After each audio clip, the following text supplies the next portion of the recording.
اسلام کی فطرت میں قدرت نے لچک دی ہے، یہ اتنا ہی ابھرے گا جتنا کہ دبا دو گے۔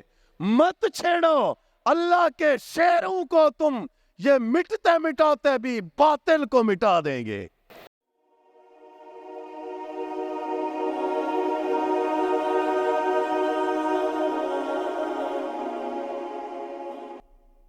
تاریخ اسلام کے اندر بے شمار ایسے واقعات ہیں کہ جن کو پڑھ کر اسلام کو سمجھنے، اسلام پر عمل کرنے یا اسلام کی اہمیت کا اندازہ لگایا جا سکتا ہے۔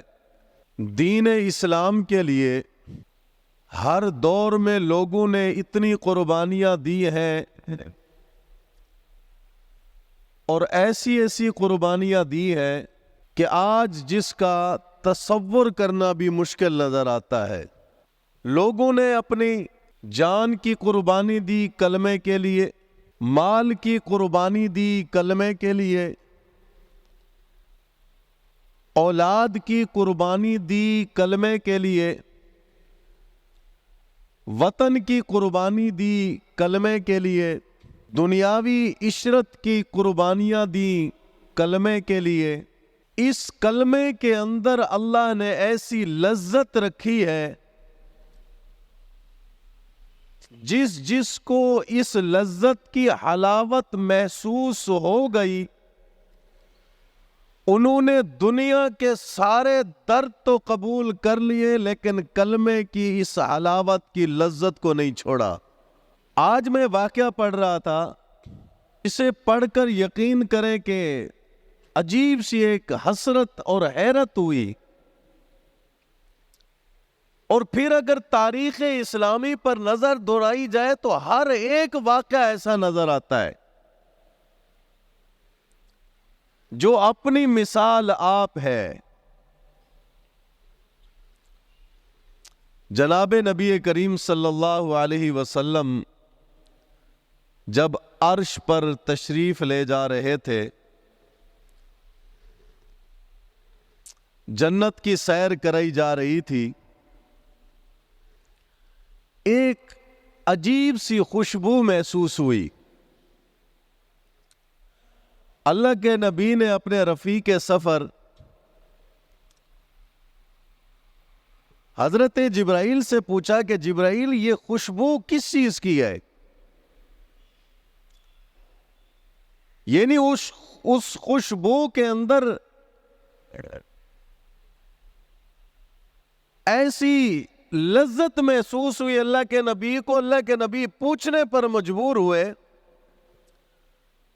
کہ جبرائیل بتاؤ ذرا یہ خوشبو کس چیز کی ہے؟ اللہ کے نبی کی تو بات کرنا خوشبو، اللہ کے نبی کا تو کلام خوشبو، اللہ کے نبی کا تو اٹھنا خوشبو، اللہ کے نبی کا تو بیٹھنا خوشبو، اللہ کے نبی کے زندگی کے تمام تر معاملات خوشبو، اللہ کے نبی کا یہاں تک پسینہ خوشبو۔ اللہ کے نبی کسی خوشبو کا پوچھ رہے ہیں تو یقیناً وہ اہمیت کی حامل ہوگی کہ جبرائیل بتاؤ ذرا یہ خوشبو کس چیز کی ہے؟ جبرائیل نے کہا کہ اللہ کے نبی یہ مشاطہ کی خوشبو ہے۔ اللہ کے نبی نے پوچھا یہ مشاطہ کون ہے؟ جبرائیل نے کہا کہ اللہ کے نبی مشاطہ اور یہ اس کے بچوں کی خوشبو ہے۔ اللہ کے نبی پوچھتے ہیں کہ کیا ماجرا ہے یہ؟ حضرت جبرائیل نے پھر پورا واقعہ سنایا کہ اللہ کے نبی فرعون کی ایک بیٹی تھی جس نے اس کے بناؤ سنگار کے لیے، اس کا میک اپ کرنے کے لیے، اس کو خوبصورت بنانے کے لیے ایک عورت کی ڈیوٹی لگائی ہوئی تھی جو فرعون کی بیٹی کو ہر روز آ کر اس کے سر میں کنگھی کرتی، اسے خوبصورت بنانے کے لیے نت نئے انداز اپناتی، یہ معاملات کرتی تھی۔ ایک عورت کی خاص یہ ڈیوٹی لگائی ہوئی تھی اور اسی کا نام مشاطہ تھا۔ ایک دن کنگھی کرتے کرتے اچانک مشاطہ کے ہاتھ سے کنگھی زمین پر گر گئی. زمین پر کنگھی گری اور وہ کنگھی اٹھانے کے لیے نیچے جھکی اور اس کی زبان سے نکلا بسم اللہ. بسم اللہ کا الفاظ سنتے ہی فرعون کی بیٹی کا دماغ چکرا گیا کہ کون سے اللہ کو تم یاد کر رہی ہو؟ میرے باپ کے علاوہ بھی تمہارا کوئی اللہ ہے؟ چونکہ فرعون اپنے آپ کو سب سے بڑا رب کہتا تھا، اللہ کہتا تھا، تو فرعون کی بیٹی نے اسی کا جواب دیا، اسی کا سوال کیا کہ میرے باپ کے علاوہ بھی تمہارا کوئی رب ہے؟ اب وہ عورت بیچاری، عورت ذات اللہ کے سب سے بڑے دشمن کے گھر میں کھڑی ہے. ایمان کی علاوت کا مزہ چیک کرو کہ کلمہ پڑھنے کی، جنہوں نے کلمے کو دل سے تسلیم کیا، جن کے دلوں کے اندر کلمہ راسخ ہو کر بیٹھ گیا، انہوں نے اس کلمے کی لذت کی حلاوت کی لذت کو کیسا محسوس کیا؟ اللہ کے سب سے بڑے دشمن کے گھر میں کھڑی ہے اور سوال کیا جا رہا ہے کہ میرے باپ کے علاوہ بھی تمہارا کوئی رب ہے؟ اب مشاطہ نے برملا جواب دیا کہ ہاں، میرا رب وہ ہے جو میرا بھی رب ہے، تمہارا بھی رب ہے، تمہارے باپ کا بھی رب ہے، سب کا رب ہے. فرعون کی بیٹی نے کہا کہ میں تمہاری شکایت کروں گی اپنے باپا سے. مشاطہ نے کہا کر دو شکایت. فرعون کی دربار میں شکایت لگائی گئی کہ آپ کے علاوہ بھی کسی کو رب کہنے والے آپ کی دربار کے اندر موجود ہے. آپ اطراف میں ڈھونڈ رہے ہیں، آپ کے دربار کے اندر موجود ہے. فرعون نے بلایا. فرعون کی عدالت میں پہلی پیشی ہے مشاطہ کی. فرعون نے بڑے کرخت لہجے میں، گرجدار لہجے میں اس کمزور سی عورت سے پوچھا کہ کیا تم میرے علاوہ رب کو رب مانتی ہو کسی کو؟ اب جب فرعون نے یہ سوال کیا تو اس کی آنکھوں کے سامنے اپنے معصوم بچوں کے چہرے آئے کہ ٹھیک ہے، اپنی تو جان کی پرواہ نہیں ہے، لیکن یہ بھی معصوم بچہ، یہ بھی معصوم بچہ، یہ بھی چھوٹا بچہ، اور یہ دودھ پیتا بچہ، کیا ہوگا ان کا؟ چاہتی تو عزیمت کو چھوڑ کر رخصت پر عمل کر کے اپنی جان بچا سکتی تھی، لیکن وہ جو کلمہ تھا، وہ جو دل کے اندر راسخ ہو چکا تھا، بیٹھ چکا تھا، ایمان جو اپنے اعلیٰ درجے پر پہنچ چکا تھا، اس نے کہا نہیں، مزہ نہیں آئے گا. جان بچانے کے لیے بات کا رخ کیوں موڑا جائے؟ مشاطہ نے کہا ہاں، میں تیرے علاوہ اس رب کو مانتی ہوں جس نے تجھے بھی پیدا کیا، مجھے بھی پیدا کیا، تمام عالم کو پیدا کیا، وہی میرا رب ہے، اسی کو میں رب مانتی ہوں. فرعون نے کہا جاؤ اس کے بچوں کو بلاؤ. سارے بچوں کو بلایا گیا. پیتل کے ایک برتن کے اندر تیل ڈال کر اسے ابالا گیا، گرم کیا گیا. عورت کو پتا ہے کہ میرے سامنے میرے بچوں کو جلایا جائے گا. ماں کا جگر دیکھو، معصوم بچے سامنے کھڑے ہیں. ماں دیکھ رہی ہے کہ چند لمحوں میں نہ یہ بچے بچیں گے، نہ ماں بچے گی، کوئی نہیں بچے گا. بات کو موڑ کر جان بچائی جا سکتی تھی، لیکن مشاطہ کا ایمان دیکھیے کہ اس کے ایمان میں ذرا برابر بھی کوئی لرزش نہیں آئی. فرعون نے کہا کہ سب سے بڑے بچے کو اس کڑاہ کے اندر ڈالو. اس کے اندر ڈالا گیا، چند سیکنڈوں کے اندر وہ جل گیا. ایک اور بچے کو ڈالا، ایک اور بچے کو ڈالا. ماں اپنی آنکھوں کے سامنے دیکھ رہی ہے. کلمے کی قربانی دیکھو، کلمے کی قیمت دیکھو، کلمے کی اہمیت دیکھو. ان لوگوں سے جا کر پوچھو جنہوں نے کلمے کے لیے اپنے معصوم بچے تیل کے کڑاہوں میں ابلتے ہوئے دیکھے، جل کر کوئلہ بن گئے. جب آخری معصوم بچہ جو دودھ پیتا بچہ تھا اسے اپنے سینے سے لگایا، تھوڑی دیر کے لیے سوچا کہ میں تو جل جاؤں گی، اس معصوم بچے کا کیا ہوگا؟ مجھے تو مار دیا جائے گا، میرے بچوں کی طرح مجھے جلا دیا جائے گا، اس معصوم بچے کا کیا ہوگا؟ تو کہتے ہیں اس بچے نے، جو دودھ پیتا بچہ تھا، جسے بات کرنے کی ابھی جس کا سن ہی شروع نہیں ہوا تھا، اس نے اپنی ماں سے کہا اماں کیا سوچ رہی ہے؟ کیا سوچ رہی ہے؟ کیوں سوچ میں پڑ گئی ہے؟ مجھے اپنے سینے سے لگا اور اس آگ میں کود جا۔ ہم سرخرو ہو کر رب کی بارگاہ میں پہنچنا چاہتے ہیں۔ 4 بچوں کے متعلق آتا ہے کہ انہوں نے بچپنے میں جب بات کرنے کی عمر نہیں تھی، اس عمر میں انہوں نے بات کی تھی۔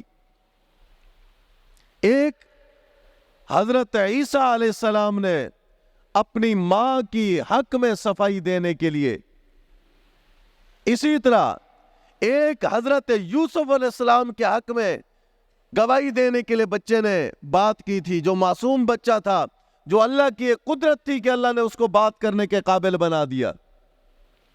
ایک بنی اسرائیل کا ایک عبادت گزار بندہ تھا، اس پر ایک فاحشہ عورت نے الزام لگایا، اس کی صفائی کے لیے ایک معصوم بچے نے گواہی دی، اور ایک یہ مشاطہ کا معصوم بچہ جس نے اپنی ماں سے کہا کہ اماں جان کی پرواہ نہ کر، جان جاتی ہے چلی جائے، جان جاتی ہے اس کی پرواہ نہ کر، اپنی جان اللہ کی راہ میں قربان کر دے تاکہ کل روز محشر سرخرو ہو کر اللہ کی بارگاہ میں پہنچے۔ اس عورت نے ایک خواہش کا اظہار کیا کہ فرعون میری ایک خواہش کا احترام کر لے۔ اس نے کہا ہاں بتا۔ کہا کہ ہماری جو باقیات بچ جائے، جسے جلا کر تو راکھ کر دے، اس راکھ کو ایک کپڑے کے اندر جمع کر لینا، میرے بچوں کی راکھ، میری باقیات، سب کو ایک کپڑے کے اندر جمع کر لینا، ہم روز محشر ایک ساتھ ایک جگہ سے میں اپنے معصوم بچوں کے ساتھ رب کے سامنے کھڑی ہوں گی۔ یہ ہے کلمے پر قربان ہونے والوں کی داستانیں۔ آج ہم سوچتے ہیں یار فلسطین کے مسلمانوں کو کیا ہو گیا ہے، قربانی پہ قربانی، قربانی پہ قربانی دیتے جا رہے ہیں۔ یقین کرو کلیجہ پھٹنے کو آ جاتا ہے ان کی قربانیاں دیکھ کے۔ ایک طرف ایک شخص کو دکھایا جاتا ہے کہ اپنی بیٹی سے بڑا لاڈ کرتا ہے، بڑا پیار کرتا ہے، جیسے گھر میں داخل ہوتے ہیں وہاں سے بچی دوڑتی ہوئی آتی ہے، اسے سینے سے لگاتا ہے، اسے چومتا ہے اور بچی اس کو چومتی ہے۔ اور دوسری طرف وہ منظر دکھایا جاتا ہے کہ وہ شہید ہو چکی ہے، اس کے لاشے کو باپ اٹھا کر اپنے سینے سے لگاتا ہے، اس کے پیشانی پر بوسہ دیتا ہے۔ لوگوں، یہ آزمائشیں اللہ ان کے ساتھ کرتا ہے جن کے ایمان اس لیول کے ہوتے ہیں۔ فلسطین کے مسلمانوں کے ایمان کا لیول اللہ کے ہاں اتنا مضبوط ہے کہ اللہ نے آج اس پرفتن دور میں ایسی قربانیوں کے لیے وہاں کے مسلمانوں کو چنا ہے۔ ایک عورت ایک معصوم بچی کو جس کا پیٹ پورا چاک ہو چکا ہے، اندر کا سارا معاملہ باہر آ چکا ہے، آنتے تک جگر تک باہر آ چکا ہے، لیکن ماں ہے اس کے سرانے کھڑی ہے۔ یہ کیا چیز ہے؟ وہ کوئی لوہے کے بنے ہوئے تو نہیں ہے، ان کے سینے کے اندر کوئی لوہے کا دل تو نہیں ہے، ہماری طرح انسان ہے، گوشت پوست کے بنے ہوئے ہیں، ہماری طرح بچے ہیں ان کے گھر میں، جیسے ہم اپنے بچوں سے محبت کرتے ہیں، فلسطین کی ماں بھی ایسی محبت کرتی ہے، فلسطین کا باپ بھی ایسی محبت کرتا ہے۔ پھر کیا ہوا؟ بچے قربان کر چھوڑے، کلمہ نہیں چھوڑا۔ کلمے کی حلاوت کو محسوس کیا ہے، وہ حلاوت آج اللہ مجھے اور آپ کو بھی عطا کر دیں۔ جس کو کلمے کی اس حلاوت کی لذت مل گئی ہے، یقین کرو کفر سے وہ ٹکرا گیا ہے، اکیلا ہی کیوں نہیں تھا، ٹکرا گیا ہے، پرواہ نہیں کی جان کی۔ ایک صحابی رسول کھڑے، دشمن کی دربار میں کھڑے، دشمن کی عدالت میں کھڑے، اس پر رعب جمانے کے لیے دشمن نے ان کے ساتھیوں میں سے ایک کو بلا کر سامنے قتل کر دیا، شہید کر دیا۔ اب بادشاہ نے کہا کہ ہاں جی میری بات مان لو ورنہ تمہارا بھی یہی انجام ہوگا۔ اس نے کہا پاگل ہو گیا، موت کے ڈر کی وجہ سے ہم تیری بات مان لیں گے؟ اگر اتنا ہی موت کا ڈر ہوتا تو محمد کا کلمہ کیوں پڑھا تھا؟ موت سے ڈرنے والے نہیں ہیں، ہمارے ہاں موت کو ایسا ہی محبوب رکھا جاتا ہے جیسے تم شراب کو محبوب رکھتے ہو۔ حکم ہوا کہ لے جاؤ جی اس کو قتل کر دو۔ دونوں طرف سے دونوں بازوں سے پکڑ کر لے جایا گیا تو راستے میں لوگوں نے دیکھا جو پکڑ کے لے جا رہے تھے وہ رو رہے ہیں، صحابی رسول خوش ہو گئے، وہ شخص واپس گئے بادشاہ کے پاس، بادشاہ یہ رو رہا ہے، موت سے ڈر گیا ہے، لہٰذا آپ بلاؤ اس کو، یہ آپ کی بات مان لے گا، اب ڈر گیا ہے، رو رہا ہے یہ۔ بادشاہ نے خوش ہو کر کے بلایا کہ ادھر آؤ، روتے کیوں ہو؟ پہلے نہیں کہا تھا میری بات مان لو تمہیں معاف کر دیں گے، اب رونے کی کیا ضرورت ہے؟ اس نے کہا پاگل کس نے تجھے کہہ دیا ہے کہ میں موت کے ڈر کی وجہ سے رو رہا ہوں؟ میں تو اس غم میں رو رہا ہوں، میں اس ندامت میں رو رہا ہوں کہ رب نے بس ایک ہی جان دی ہے جو اس کے راستے میں قربان کی جا رہی ہے۔ اللہ نے مجھے میرے ان بالوں کے برابر جان دی ہوتی، ایک کے بعد ایک جان میں اللہ کے راستے میں قربان کر دیتا۔ یہ کلمے کی حلاوت ہے، جسے اللہ نے دے دی اس کا بیڑا پار ہو گیا۔ موت بھی ان سے ڈر کے گھبراتی تھی جو موت کی آنکھوں میں آنکھیں ڈال کے بات کیا کرتے تھے۔ اللہ نے ایسے شیر دیے تھے اسلام کو، مرد تو مرد، عورتوں نے بھی دشمن کی آنکھوں میں آنکھیں ڈال کے کلمے پر ثابت قدمی ثابت کی ہے اپنی۔ واقعات پڑھیں نا آپ، تاریخ اسلامی پڑھیں، کبھی ڈراموں سے فرصت مل جائے، کبھی کہانیوں سے فرصت مل جائے تو ذرا پڑھیے نا ان کے واقعات جنہوں نے اسلام کے لیے قربانیاں دی ہیں۔ خدا کی قسم پڑھ کر ایمان تازہ ہو جائے گا کہ یارو یہ بھی انسان تھے، ایسی ایسی قربانیاں دے چھوڑی ہیں۔ حضرت خباب کا واقعہ اکثر میں آپ حضرات کو سنایا کرتا ہوں۔ ایمان کو تازہ کرنے کے لیے کیا کافی نہیں ہے؟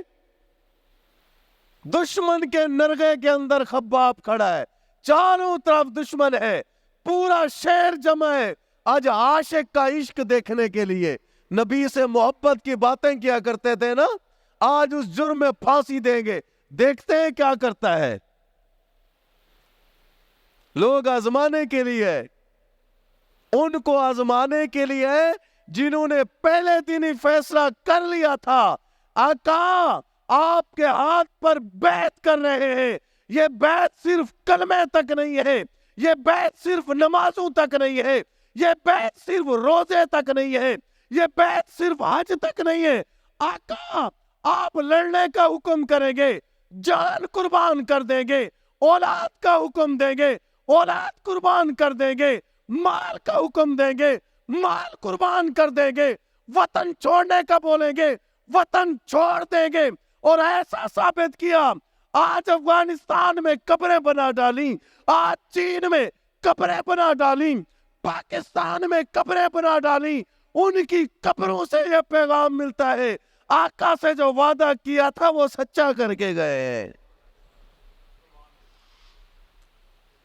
یہ کلمہ ہے، جن نے کلمے کو دل سے پڑھا، کلمے کی حلاوت کو محسوس کیا، اللہ نے ایسا نڈر بنا دیا کہ موت بھی ڈر کے بھاگتی تھی۔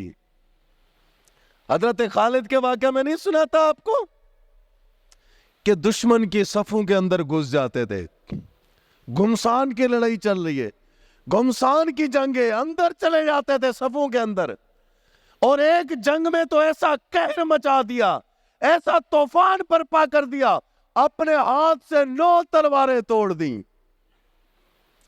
ہم میں سے کوئی نوجوان کیوں نہیں آئیڈل بناتا حضرت خالد کو؟ اور سلمان خان کو آئیڈل بنایا ہوا ہے، شاہ رخ خان کو آئیڈل بنایا ہوا ہے، دوسرے فلمی ہیروز کو آئیڈل بنا ہوا ہے، خالد کو آئیڈل بناؤ نا، مزہ آ جائے۔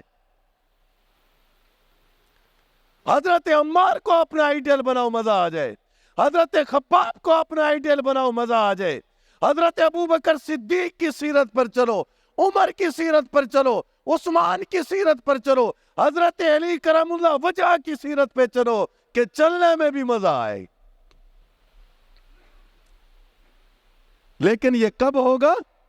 جو کلمہ ہم نے پڑھا ہے، لا الہ الا اللہ محمد الرسول اللہ، اس کلمے کی جب حلاوت دل کے اندر محسوس ہوگی، پھر کسی چیز کا خوف نہیں رہے گا۔